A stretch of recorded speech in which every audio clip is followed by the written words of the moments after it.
This is my fifth book critique. This book critique includes picture books, modern fantasy, traditional literature, and a biography. The feature text is Where the Wild Things Are. I chose this text because I felt that it would be an excellent book to pique children's creativity for the activity that I had in mind. The book is about a young boy who was playing monster when he told his mother that he would eat her. He was sent to his room for this remark, and this is when his adventure begins.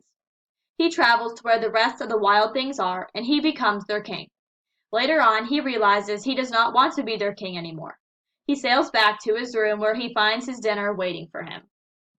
I chose to do a language arts reading and writing lesson for this particular book. The students will use illustrations and details in a story to describe its characters, settings, or events in the reading lesson.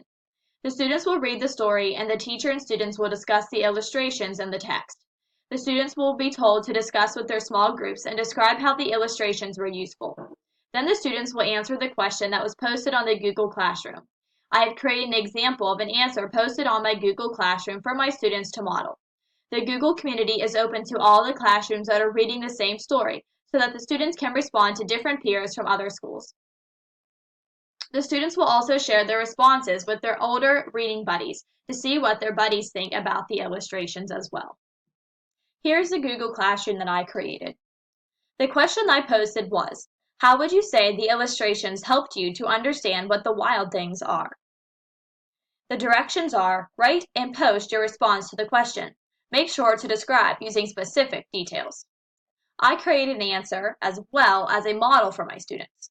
The illustrations helped me to understand what the wild things were because they were so vivid. They added to the textual description of the animals when the author says that the young boys stared into their yellow eyes and that the monsters were frightened. Next, students would participate in the writing lesson.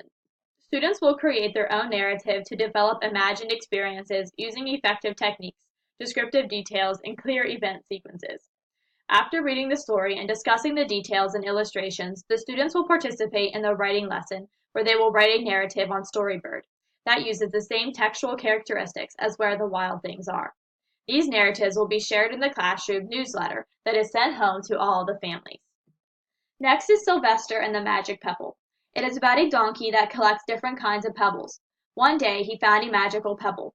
The donkey made a bunch of different wishes with the pebble, and he accidentally wished for himself to become a rock to escape from a lion. The town searched and searched for Sylvester. A long time passed, and his mother and father came and sat down on the rock. His mother wished that her son was there with them, and suddenly the spell was broken and Sylvester was no longer a rock. A Story is a retelling of the African tale about the trickster Anansi, who obtained stories from the sky god to give to the children of the earth. The second to last story is Rapunzel.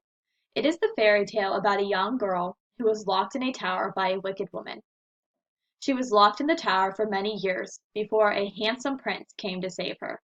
The prince went blind and wandered the wilderness for many years, until he finally met Rapunzel again. When Rapunzel saw the prince, she embraced him and began to cry. Her tears went into his eyes, and it made him be able to see again. Rapunzel, the two children, and the handsome prince lived happily ever after. Snowflake Bentley is a biography about a man who loves snowflakes. He loved snowflakes so much that he became the first snowflake photographer. He took photos in a blizzard, and on his way home through the awful blizzard, he caught pneumonia. He died 2 weeks later from the pneumonia.